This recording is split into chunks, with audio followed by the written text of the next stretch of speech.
Hey guys, welcome to another episode of AA for Entrepreneurs. My name is Andrew. I'm Adam, and we are here with Hope. No. Yes, I actually like that even better. That makes me happy. How are you today, Hope? I'm good. I'm Hope Marian.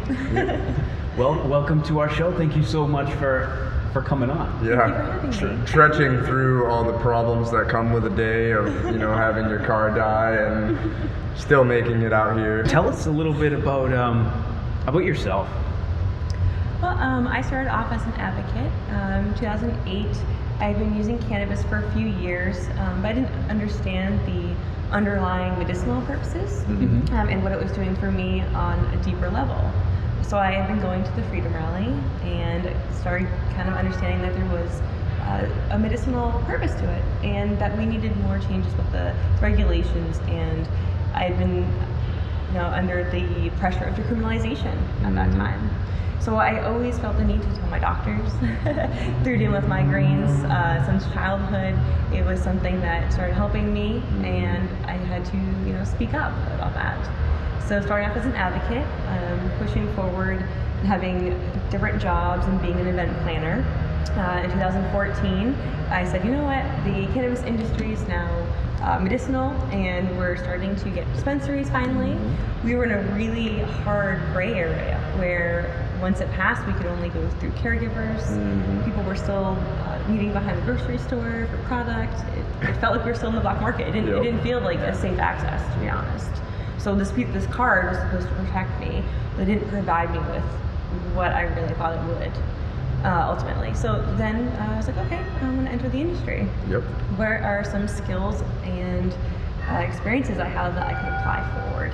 And I ended up pairing up with a family who was looking to open a dispensary on the medical end of things here in Massachusetts, and assisted in the technical end and also in launching the vertically integrated cultivation and the retail end of it. I didn't even know that. So that was a couple of years of a lot of work for a couple of years, which is amazing. And to see a patient get wheeled in to the counter and to leave and the next week come back and wheel themselves in, or to even come back with a walker, and then to even walk in without assistance. Watching them just progress through. Yeah, absolutely. Years. Other sides of it, it's hard, but to see someone come in and say, hey, I just left the doctor's with a brain tumor, and believe it or not, my doctor sent me here. I'm like, all right, let's send you to a doctor who can certify you, because your doctor didn't know that we can't, but here's information on what can help you. And then to see that patient, the family call and say, hey, he passed, but we appreciate you making the end of his life comfortable and manageable. And now I'm going to seek out how it can help me through my process with grieving and then passing along the education. So that was an amazing experience. What year did you get into the cannabis industry?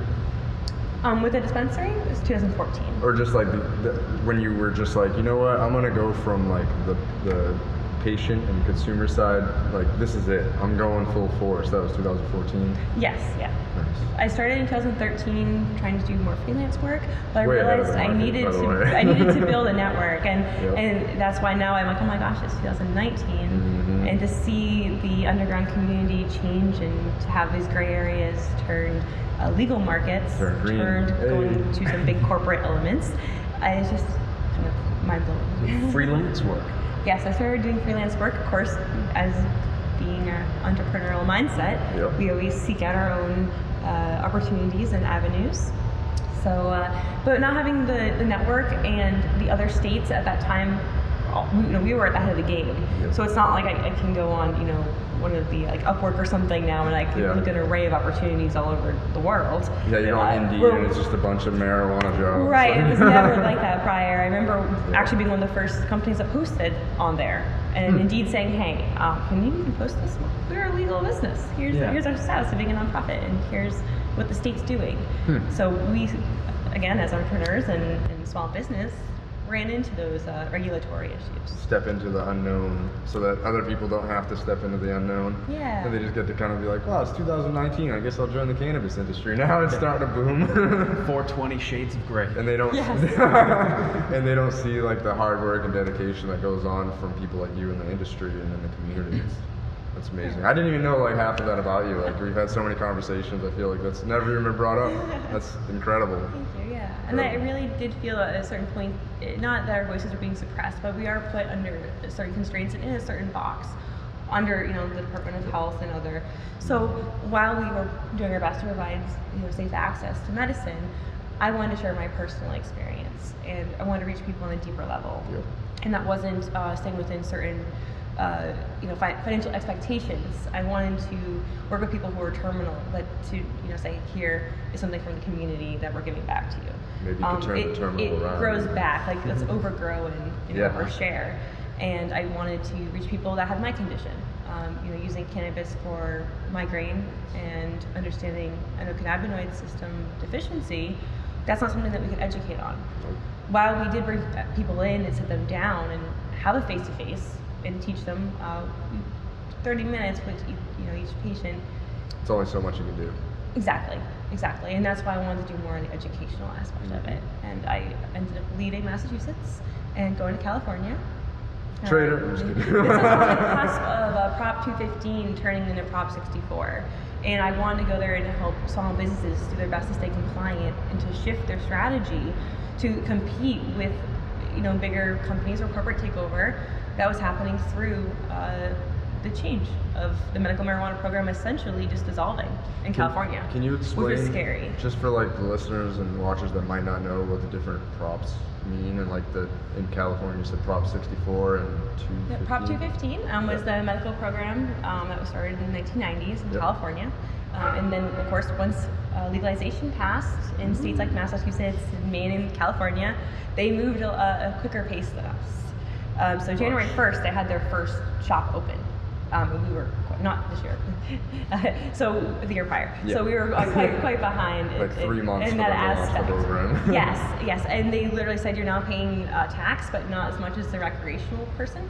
In 3 months, the government is reconvening, and we're going to essentially dissolve the medical program, and you're now a recreational user. So we might pay less tax, but you are paying tax. And I immediately thought of us in Massachusetts, who we're not paying tax on our medicine here. Yep. So people don't pay tax on their Percocets or their high blood pressure medicine, I don't think, So understanding that, okay, we're going to have legalization come into play, I need to also think of my home state and how can we, advocate to keep the medical program. What do we need to do to preserve it?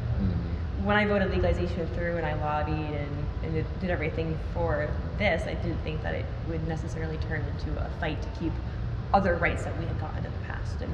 And a lot of other people didn't see the bigger picture of that, and some did. But we don't want to regress. We want to keep pushing forward no matter what.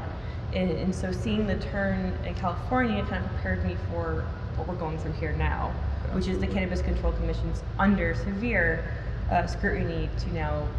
They actually recently absorbed the Department of Health's job to oversee the medical program, and they've never done that.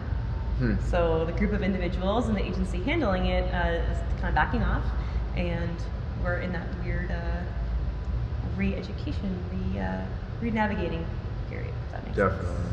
Yeah. So where are we going from here? In Massachusetts? Yeah. Where did I go? What did I do? Well, I know we still have to keep pushing forward and to defining what we need to do. But in California, I work with a lot of individual brands and companies there. Some, made the choice to dissolve or to get absorbed. Others have pushed through, and I was able to see them succeed and again to thrive, but by evolving their product, changing their marketing, and maintaining compliancy. They didn't have requirements that we had in medical. So, for example, they didn't have edible potency restrictions. I could go in and buy 1,000 milligram brownie, come here, and they're like, you can't even find it. You can't even find a 500 milligram under the medical program. And finding RSO is difficult. So having the access from, I think, California being in the market years prior, and not having these regulations, and just saying, here you go, it's California, it's different culture. And the East Coast didn't have that in the 90s or early 2000s. So. Nope. Yeah, like California kind of like slowly progressed, whereas Massachusetts was like, all right, decriminalize it. We're legal. Here we go. And medical was a slow rollout. Yeah, very slow. So, but again, like as far as like entrepreneurship, like you have to pay attention to trends in history, and that's kind of what you did with cannabis. Like you were like, wait a second, California has this booming, emerging industry. There's a couple things that I want to change about it. Let me get ahead of the curve and like help Massachusetts a little bit and help push it the way that it's supposed to go, which is for the people. That's what I think like the biggest issue with cannabis is right now is too much thinking about profits and not enough thinking about patients. Oh. It should always be patients over profit, and it's such an issue because in a systematically broken government that allows big pharma to just hike prices of medicine that aren't really even helping people. It's a tricky place to be in right now. Like we really have to like almost change our whole government in order to like really have cannabis have the effect it could. Yeah, and I think that comes to not rescheduling cannabis on a federal level, but descheduling. Descheduling, yep. Absolutely, and with Wiping the records farming clean, bill, everything. yep, expungements, Yep. and with the farming bill coming into play, hemp can now be crossing state lines, and so I'm hoping that that's the first breakthrough. Yeah. Breakthrough, maybe not even step, maybe it's Yeah. a breakthrough. I do worry about there being, the government having control over the patents on cannabinoids. Which they've had for how long? Right, as an antioxidant and neuroprotectant, but small steps. Yeah. And Another big problem that we're seeing with the whole movement is in Oregon, like just saturation. So Oversaturation. Complete. Like you'll see it in like the Green Mile, where there's more dispensaries than there are coffee shops. I don't really see And that as a problem though, because I know like in Denver it's like that too, and it was thriving. Like the problem, especially in Oregon, is that like these businesses, these farmers that are growing cannabis are going out of business because they can't keep up. Pricing, Yeah, they can't keep up with the mass producers of like the people that are growing it like tobacco. Yeah. So I mean, there's some people that are taking steps back and growing it artisanally indoors, and there is still a market for that. Yep. But I mean, it's nowhere near as far. I mean, I think in harvest season, ounces are going down. It's like $100 an ounce. I mean, I could be wrong with the numbers, but I actually looked up Oregon yesterday. It's $85.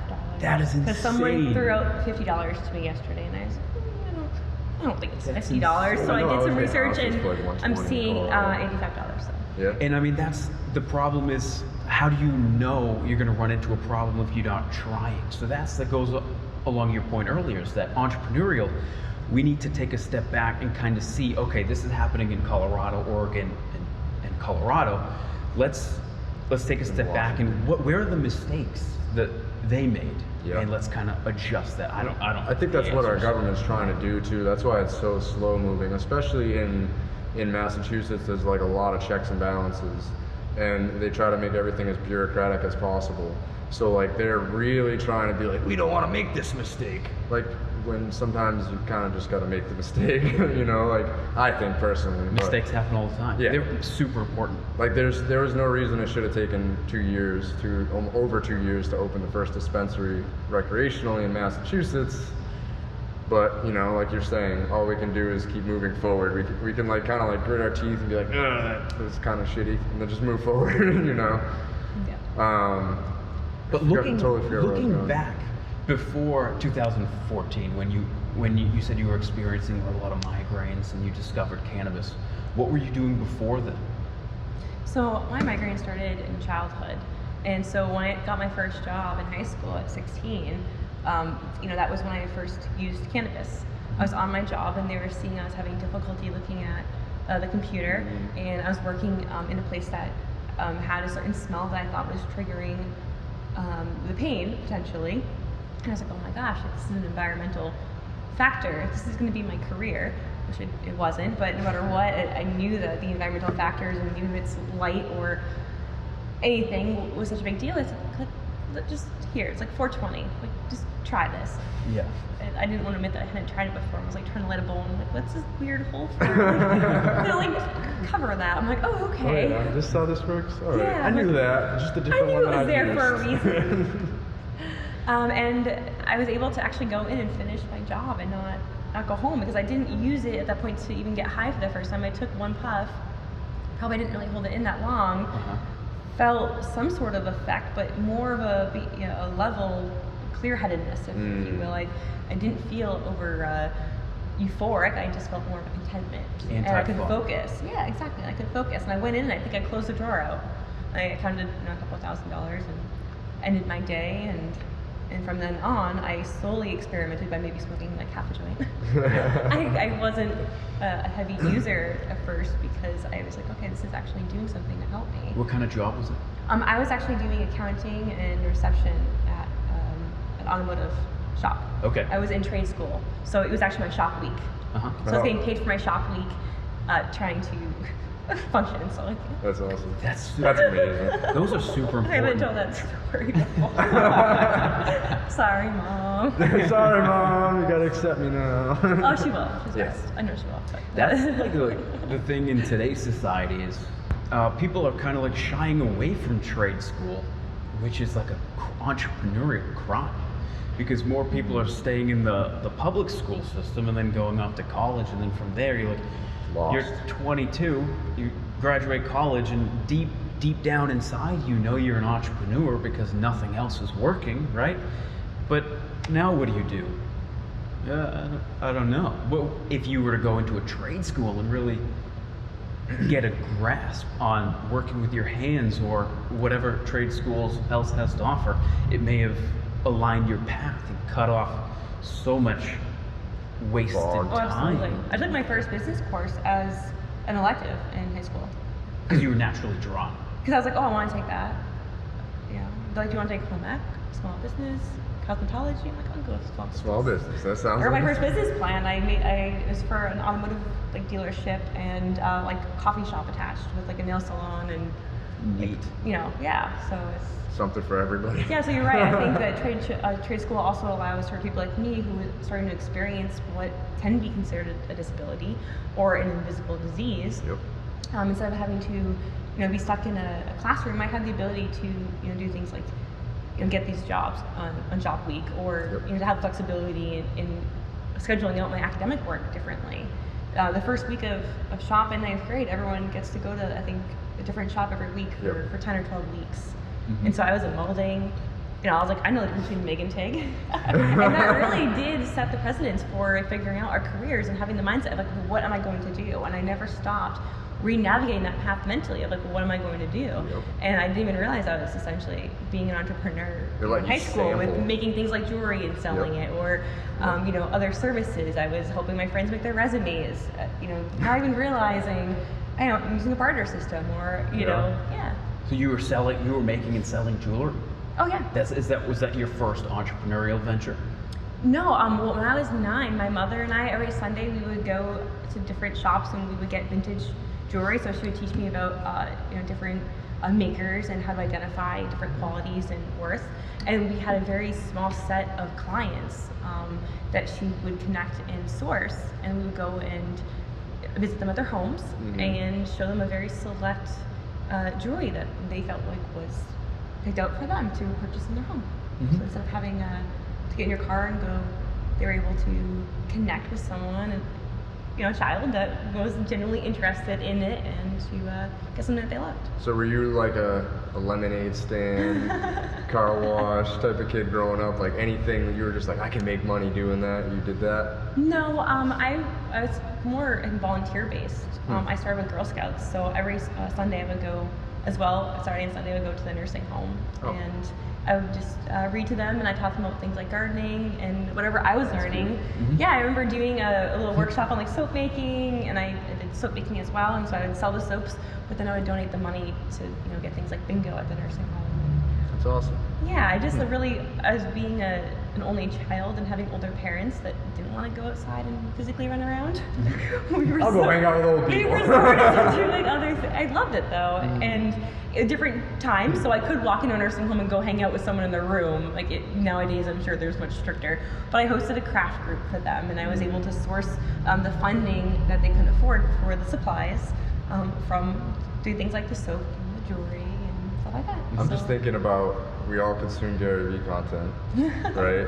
And he talks about all the time, if you want to gain perspective, go into an elderly home and just talk to them and listen to their regrets in life. Like, oh man, when I was 20, I wish I would have skydove, like, I wish I would have done that, and you're going to be able to like really learn a lot about yourself and like kind of just get out there and do things. Like, you can't be scared your whole life. And that's kind of like, I feel like that was probably important, and you just kind of like clicked a memory that I like completely forgot about. Like, my mom worked in a nursing home, and I used to volunteer and do the same thing. Like, we did a Puff the Magic Dragon play with the old people, and little did I know. Yeah, like little did I know that is gaining perspective on like so much. Like, it's crazy. It's crazy. Absolutely. So I think that kind of was where I maybe started not even realizing that I was becoming an educator at that point. I was going and doing presentations just to engage them and just, try to reach people that were being neglected in a way. Because a lot of people, oh yeah, I'll visit my aunt every Sunday. Well, it's 4 times a month. Yeah. And there's other, And then that one thing happens on a Sunday that you can't go, and Yeah. people don't realize how lonely they are in there. It's sad. It's so sad. I don't ever want to put my parents in an old age home. Like, Mom, Dad, if you're watching, you're not. But Yeah, right? I'll build an in-law house in the backyard. Yeah, no, I'll build an in-law house on another acre. Like, you can be with me, but just not with me. Yes, Yeah, I guess it's that. not like college for old people. No. So I guess entrepreneurship always has been a part of my life, Yeah. but I think it's something that my parents also kind of instilled in me without maybe even realizing. But yeah, it definitely goes back to trade school. I actually didn't graduate from trade school though. I felt like my time, at a certain point, I knew that my trade wasn't going to be my career. I had other issues, if you will, some aspects of sexual harassment in the shop, being a female in a widely male-dominated area. Yep. My concerns weren't voiced properly. And so I had a moment of, administration's not listening to me. Things are happening against my consent that aren't, being brought forth. And you have a leader mentality. Yep, and they pretty much said, we're not switching your shop, and, you're a female in a male shop. Like, what are you going to do? I'm like, well, I'm going to defend myself.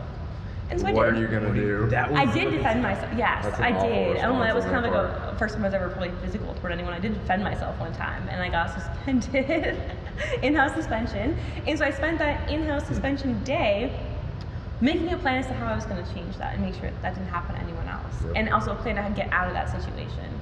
Because even being an entrepreneur, we get into scenarios or situations that are unexpected a lot. Yeah. And so having to think on the fly and renegotiate and adapt and overcome. You can get bullied as an entrepreneur, definitely. Yeah, and I think that even advantage. getting bullied for whatever reason, like, you learn that like any kind of lifestyle wherever you are is going to come back to these lessons.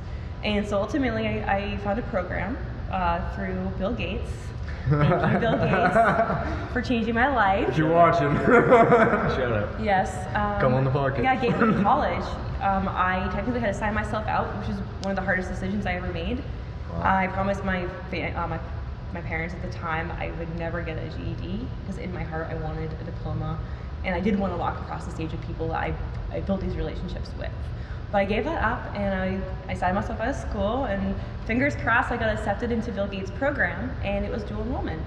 So I got accepted into a local community college, and I took courses under a local high school, but I took all basic college level courses.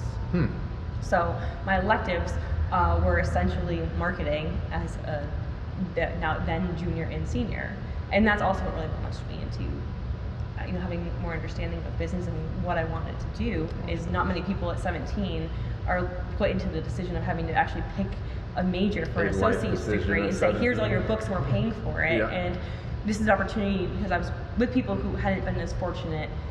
They had other undercomings that I hadn't experienced, and I was lucky that I still fit into the criteria of the program, but I was actually the only person out of 43 to complete the program at the time.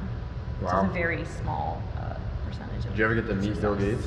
No, but I was able to then get a job with that college later on, and I was able to share my experiences about the program and reach a lot of people. They then reformatted it to reach more school districts outside of the ones that they were reaching. So it's all over the state in New England and country now. Yeah, I took a different approach to even finishing high school, and that launched me right into an associate's degree. Yeah. How old were you when you got your associates? I would say it was 18 and a half. Wow. Wow. And I So got that's my like bachelor's Europe at standards. 21. Got my bachelor's at 21. Yeah. Wow. Right before I turned 21, a couple days, and then I got my graduate degree at 24. Wow. Right before I turned 25. That's Wow. incredible. I had to take a year break. I took a year break. I'm 27. And all you're 2 from years someone younger than who me. Holy shit. All right, signed very well. themselves out of high school. It was scary. That's Major life inspiring, decision at totally. 17. Entrepreneurship is terrifying. Yeah. You know, it's like all day. I mean, now's the time to take risks.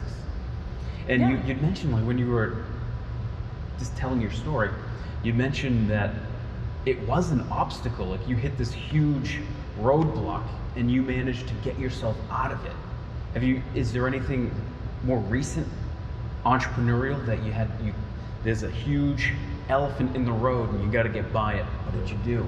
Oh, absolutely. For example, I've always dreamed of having an online classroom for the nonprofit Migraine Hope educational section that I run Mhm. to help disseminate information on natural healing. I always wanted this online platform, and the tech end of things is not my forte. And so I've had to navigate that of learning, okay, like, what is reasonable for tech, and how can I navigate that and repurpose that. Yep. So I've definitely had to always take your emotions out of it and step back and look at a larger picture and say, okay, like, why am I upset? Like, how bad do I want this? And like, what do I just have to do to make it happen? And to actually break down the issues into even further sectors. How much do you think like self-awareness plays into that? Oh, it's huge. If I was sitting there saying, oh my gosh, or even self-blame, oh my gosh, I can't figure it out. Feeling bad for yourself, I was able yeah. to outsource someone who could tell me what I needed to do realistically. These are the funds you need. And then say, Yeah. okay, how realistic is the funding needed for this portion of it? How can I repurpose this and use the funds in a better way to make the dream happen? Or is there another way that I could collaborate to get the forces needed? Yep. So always, but that's one thing for me, was the accepting that my plan for technology wasn't quite there yet. It's okay, that's what you do. Having to repurpose. I'm terrible at repurpose plumbing. Can't do it. Right, good point. Yeah, there's always things that come into play. Even I think people over criticize themselves, and so putting too much on our plates. We're leaders, but how often can we say, okay, this is what I need to delegate off and push it, onto someone else's plate? Because that's okay, and that's not failing. That's part of leadership. That's part, exactly. But sometimes people think entrepreneur, you're that single standing entity, and not everyone has the option or the understanding or the mindset to build out a team around that. So as an entrepreneur, you need to have a team that supports you.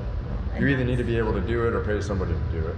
yeah, or get a find partner. another Yeah. right. I find another way where you're not paying, but there's still, again, mutual benefit, and that's Yep. even better when you're leveraging the ability to do so. Which is something I still consider that payment, because like you spend the time to get to know somebody. Absolutely. And, Some are free. Just in that sense of things. I just completely lost train of thought. We Seems just like you had a we just question. interviewed the Woods, and they're a couple who's they're both super into entrepreneurship, and it's that teamwork that is super inspiring for some people. Sometimes you just need a little shoulder to lean on That every perspective once in a change while. is so important. Absolutely, another insight. It's like having the lens of a camera, and like you take it and you focus on Drew's face right now, and then you zoom out, and now it's focusing on Hope's face. It's a completely different image, but it's still the same image, just different Yeah. perspectives. Like sometimes somebody just sees one little change that you can make in your business that you couldn't possibly see.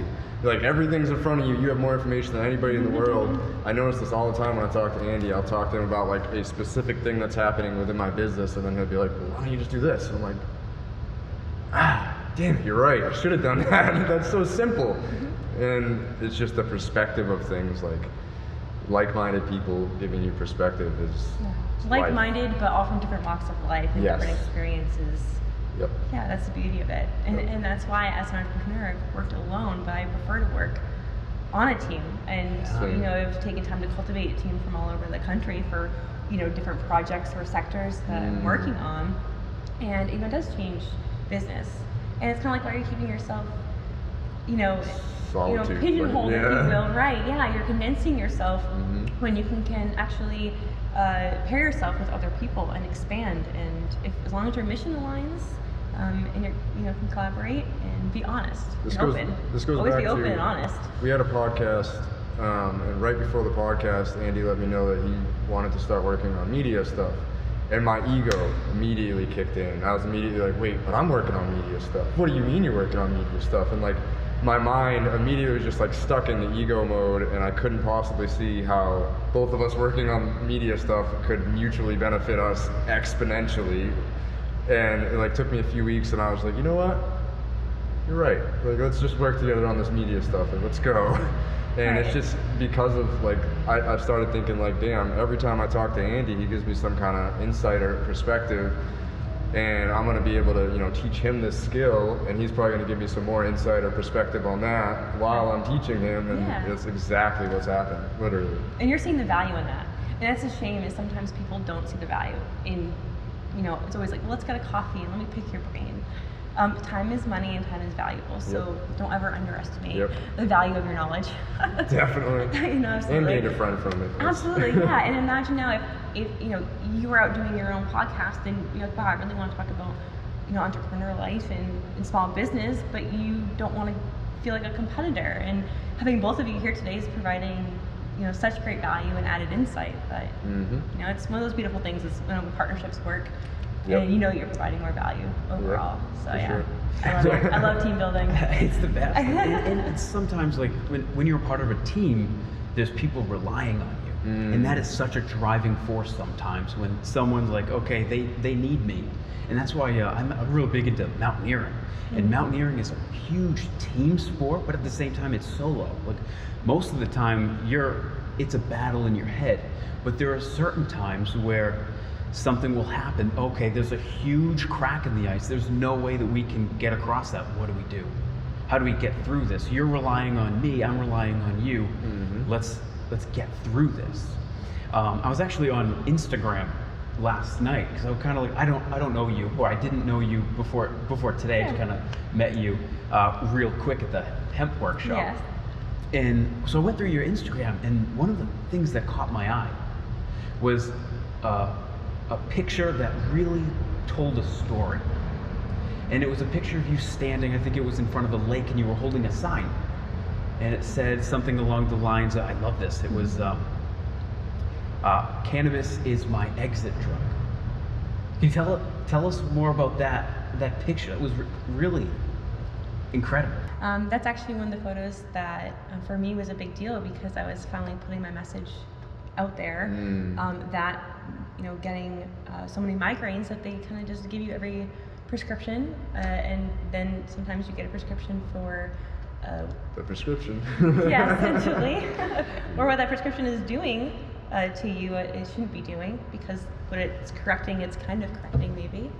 And so after being put on prescription over and over and over again, saying, okay, this isn't working, now I'm in chronic pain. I had one migraine for 26 months, and for me that was really a crippling experience. Even though I was trying to be an entrepreneur from bed, that's not living your best life by any means. And so I really had to say, okay, I'm taking control. Dr. Uma really pieced it together for me one day, and she's amazing. Thank you, Dr. Uma. That migraine is endocannabinoid system deficiency. And we're again going back years, but for me to put the message out there, it wasn't until maybe 2016. And so understanding, okay, this is endocannabinoid system deficiency, I had to then work with a neurologist or other doctors who acknowledged that cannabis was helping me, but the root of the issue hadn't been gotten to yet. And they were trying to say, oh, it's just genetics, it's just who you are. Well, maybe, they run in my family, and there's more I need to learn then. So I only became my own advocate for educating myself, but I realized there's natural things that I could do to maybe take away the symptoms of the medications. And then I was like, okay, why am I even on these? And I don't ever recommend to anyone that they go off their medications without working with a medical professional. It's extremely unsafe. But what I did do is I found a neurologist who said, okay, yeah, I love cannabis, and I write certifications for the state of Massachusetts. And I don't think these prescriptions are helping you in your situation. They might help other patients that I've worked with or clients who are at that stage where they need it. Mhm. But for me, I've been on every triptan, every anti-anxiety, every antidepressant. It's like I'm not depressed, but maybe being on these medications are making me feel depressed. And so understanding at that point, it's an opinion of each doctor you see. And this doctor understood I was at a point where I had been prescribed every possible medication besides an opioid, which I refused to try. And he's like, go for it. Let's get you off of these slowly and figure out and tell me how different sources of cannabis are helping you differently. So then I was going and reporting back, and it ultimately led to me meeting with different hospitals like Boston Medical, Tufts, MGH, and saying, hey, when I have a strong migraine, I took 75 milligrams of CBD orally in a vegan capsule. I microdosed with THC doing this method this time and paired it with these other natural treatments, along with me going further into it and trying to figure out the source of the migraine. So ultimately I was able to work with a professional to safely get off of the prescriptions, and I was lucky that luckily I feel like maybe some of those medications did some sort of not damage, but the repercussions, long-term effects. Anti-anxiety medications tend to leave you with long-term anxiety. SSRIs. Like sometimes I feel like my memory certainly changed, and words don't always come out as I think them. Different little. Definitely Topamax was one that I just felt was a rough one for me. And I remember coming off some of the medications and like, oh my gosh, I've never used hard drugs in my life, but yet it feels like I'm coming off of something that I've seen on National Geographic, or someone is coming off of heroin. Like, why do I feel like I have bugs crawling on me? Like, why do I want more? Like, why am I having hot and cold, flashes? And it was unreal. So I took a large amount of CBD to start. CBD, and then I ended up, I did use a large amount of THC, but I now can figure out, engage when a headache might be coming on. I've gotten to the root of the problem. I've figured out a lot of those underlying factors. But ultimately, I was probably having a lot of rebound headaches as well from my body saying, what are all these chemicals? Like, you just need some magnesium. And that's believe me, not the answer is just having a little bit more magnesium at all. But it was part of the solution. Absolutely, but it's something small like that where it's okay, this small thing is actually a huge deficiency in my body per se, and something that I don't need Topamax or any of the other. I was trying to think every more. tryptamine, amitriptyline, gabapentin, a lot of steroids for some reason. They feel like. Did you ever get like Botox injections for like getting headaches too gone? To the doctor, I feel so bad. This poor doctor. She weighed probably about 100 pounds, and I was 140 pounds at the time. Sitting up like this, getting the injections, and they do 30 injections. From here down to your jaw, shoulders, upper back, and then into your actual cranial area. And I remember thinking, I should probably be laying down for this. I told her in the past I have a history of fainting. I'm sensitive to pain. She knew it was in a chronic migraine state. And yeah, right on my, I think, 28th injection, right here in the temporalis, it was just the most unbelievable pain and I just completely blacked out. But apparently I was aggressive. I've never been aggressive when I blacked out. But someone was holding me, and I remember looking like face down and seeing the ground, a different ground, and not the floor, but looking at like concrete almost, and then having that image and not knowing what was going on. I remember saying like, get off of me, and I actually scared her. She had a hard time physically holding me because I go down. So she had a hard time physically holding me, being behind me, holding a needle in one hand. I remember someone that was with came in, that I see her trying to hold you, holding a needle in one hand that's open. So I scared her. As a practitioner, she's never had that happen, and you are, from what I've been told, it's suggested that someone is on a surface they can lay back. Because I didn't have anything behind me. I didn't have the back of a chair or anything. I was literally on a bench like this. That goes to show, like, in the medical industry, I feel like so much. They're like, oh, you have a headache? We need to inject something in your head. Well, the best part about Botox is, think about it, like, if I had Botox in my forehead right now and I went like this, nothing would move. Yeah. Everything is frozen. And it freezes. Yep. So essentially, if I'm freezing, what's sending the pain signal to me I'm still having the cause of the pain. It's just like taking an opioid where it's just blocking your receptors to feel it. So it also wears off in like 4 to 6 months. Yes. So they go, okay, you're gonna need more for it to work, and then you're gonna have to do it every 6 months again for it to work, and you can only do it 4 times. It's masking, not treating. Yep. And I try to tell my patients that, and I have patients who have great success on it, and like they know who they are because it's a Band-Aid. And I hate to word it like that, but it's not getting to the root of the issue. Yep. Now, if you're suicidal and you can't get out of bed every day and you've tried every prescription, maybe it's the route that you need to go to decrease the severe, constant pain So state then you're you in, can get to and the then root. you can get to the exactly, and maybe go to other holistic options because you know you have a 6-month time frame, a 4-month time frame, where it might come back. Yep. And you could really improve your way of life in that time. That's a long time, to like experiment with different CBD, like you're saying, microdosing with THC, magnesium, vitamin B12. Yeah. Like there's so many different things that are out there that are just way more natural than one step away from meth. Seriously, right? And I didn't realize that people in the community weren't necessarily talking about it. It's not because it's not being experienced, but I'm in other communities, and that was the migraine community, and people on there were saying, have you had this symptom or a side effect? Yep. And then them seeing the posts, maybe 4 years ago, hey, have you tried CBDs? I'm like, okay, it's CBD, and it stands for this, and this is what it does, and this is how we use it. And I started realizing that I was becoming an educator naturally within the migraine community, and that's one reason why that project came about for my sign, because I couldn't explain in a paragraph without being emotional. So I made it so everyone would understand why and what the mission at hand was. So. Where was that? Who was that photographer? Because I think I've seen a couple other people like with the same. So the photographer is someone that I have on my team, but the cannabis project is national. Yeah, her name is Erica. That's awesome. That's so awesome. I love seeing Yeah, stuff like that. unfortunately, I'm gonna try not to go on a tangent, but a lot of MLM CBD companies have taken my viral photo. I've reached over 12 million people with that photo, and my name wasn't attached to it in any way. I have other companies that have put their watermark and cut out our watermark. So, What? That's yeah. illegal. I would love to just.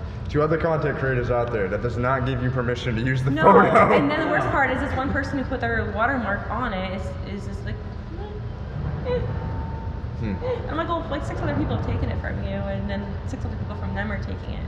I swear, Canaway has a folder of ripped photos. They're just like, here's all the content you can use, and then their reps go in, they don't realize or something, because for some reason it's HempWorks and Canaway, or they're always repurposing my photo, and then their reps say, oh, I don't know, I just got it from my rep.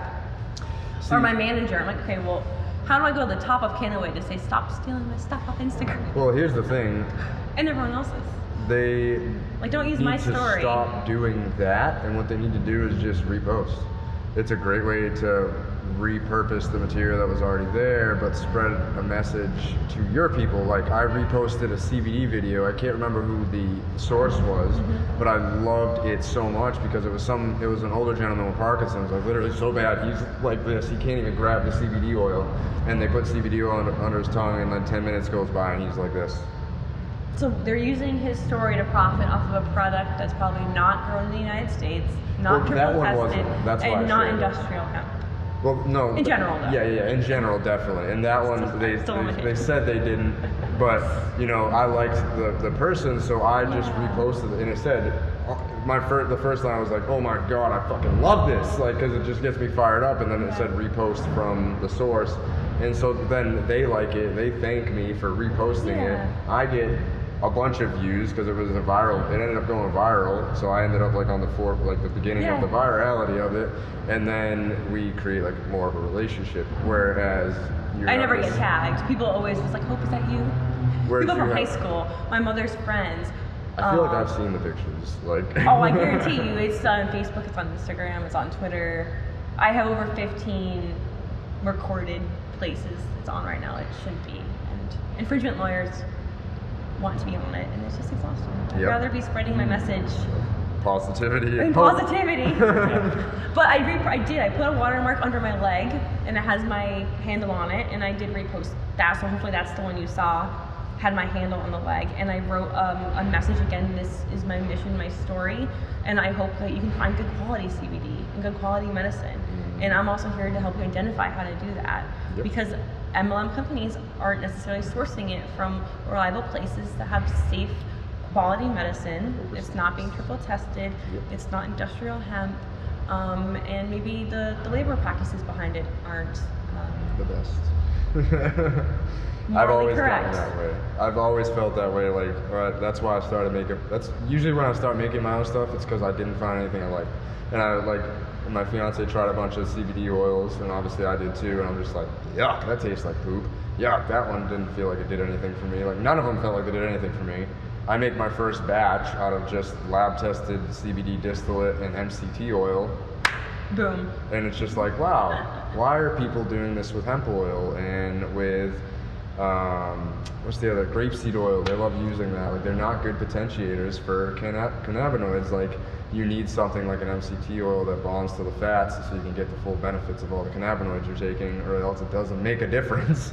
Like people think that hemp oil, just because it's hemp and you're putting cannabinoids, like it makes sense, but even that's not as good of a potentiator as the medium chain triglycerides. It's more of a marketing thing. Yeah, well, it's more of a cost efficiency. Yep. Same as mixing polyethylene glycol or PG in with your oil to make the viscosity of a cartridge work better. A lot of the cartridges, it's the same concept. Right. So hemp oil is cheaper than coconut oil? Is that what you're saying? Because it's coconut oil. No, he's saying putting in MCT oil is better than putting in grapeseed oil. Okay. MCT oil is typically a little pricey when you get organic, non-GMO MCT oil. Like I spend $30 on like it's medium chain. Yeah, that's a little bigger than that. I use it every night. I switch with coconut oil. Yeah. So. They're the same thing, isn't coconut oil? It's literally just the medium chain triglycerides of the coconut just derived into basically a clear liquid form. So you can. There's refined and unrefined. Okay. So there's coconut oil that will remain hard when you use it for cooking or other stuff. Yeah, coconut oil is so tricky. Nothing. I mean, you can certainly infuse that, but you're going to get a jar that might have a harder consistency. So you more want CBD. To use that more for a topical. Definitely. I made that mistake with making my first CBD oil with just coconut oil, just unrefined coconut oil. This is good. And then I was every time I use it, I gotta heat it up. Space heater, put in front. Yeah. Yes. Exactly. Yes, I've been there. I've been there. So what I'm kind of like catching the vibe from you is that you're not afraid to take risks, right? What would you say to someone who wants to be an entrepreneur but is faced in the middle of a challenge where they're like, I want to do this, but I'm afraid to take the leap? I would say to find a mentor and the resources that can help you break down what your fears are and to find solutions to them. It might be the fact that you just simply don't have the experience or the education to have the confidence that you know what to do. Yeah. There's a lot of free resources for small business classes online. Podcasts. People don't have available. Yes, exactly. Something like this. Thank you. Podcasts. Finding a mentor. Again, it's not always easy to find someone who's like, hey, I'll take you under my wing and show you the ropes. But I've seen several people, and I've had people that I've mentored as well, because you want to pass the good along. And those people will maybe be part of my team one day. And you learn from mentoring. Yeah, or maybe I'll be on their team. I mean, either way, or maybe I can collaborate another team with them and to connect them together to make something great. So I think finding the source of your fear, and maybe acknowledging its fear. People might not even acknowledge its fear. They're like, I just don't have, I can't do it, or I don't have the resources to do it, or I just don't know. Well, let's get to the source. How can we help you figure out what you need to know, and how can we find it? Yeah, like I would love to be able to afford to have like a mentorship from Gary Vee, but instead I'll just listen to his podcast where he drops knowledge bombs like every 5 minutes, and I'm just learning from that. Like, that's what I did wrong. Okay. That is mentorship, though. Right, it's a different form of it. Even someone I knew that was getting mentored then came to me and would pass along what her mentor would say. And when I met the mentor, I said, so-and-so told me so much about you, and would even tell me some advice and suggestions that you gave her, and I found that I naturally just applied them to my business, my lifestyle, and here I am, like, it's working for me. So thank you. Yep. And she was just shocked. And then you spread that along to other people, and then more people learn, and it's just like, wow. Trickle effects. And then they go to their mentor, and it's like, wow, you taught all these people. And now the person who's getting mentored has actually found a successful job, and is having great happiness in it in the cannabis industry. So it's nice to see those relationships become successful. And now not only is she being mentored, they're more partners in it, and they're able to connect businesses and keep their personal friendship. Yeah, absolutely. We are in such a golden age for mentorship, because think of the access. Like we mentioned, we all like Gary Vee. I mean, we're not a direct mentoree of him, but in a sense we are, because he is one of our mentors. We soak up all of his content, and the thing is with mentorship today is there's so many different mentors. Whoever you admire can be a mentor. And you don't just need one mentor, right? You can have, okay, this person is a really good cook. I want to be a good cook. He's my mentor in cooking. This person's a really good mentor in 1970s style ice skating. That's what I want to do. You know what I mean? Exactly. I was just thinking about that. Like, I have mentors like that are on the intuitive side, like help me with my mental, so that way I can do better business stuff. Then I have business mentors, and then I have cannabis mentors, and I have, like, it's all about just kind of like, maybe, right? And parenting mentors. Everything else we do in our life. Literally, like, you just got to kind of like figure out what maybe you need some help with, and there's always a mentor for it somewhere. Somebody has a little piece of knowledge that they could just pass on to you and help you out. Yes, that's definitely one element to fear, is breaking down what the not problem per se is, but what is the roadblock. Identifying. Yes, identifying factor that's keeping you from success. Or factors. Have you had a lot of mentors? No. I've had people that I am inspired by, and I can see what works for other people, and I adapt that through trial and error into a way that works for me.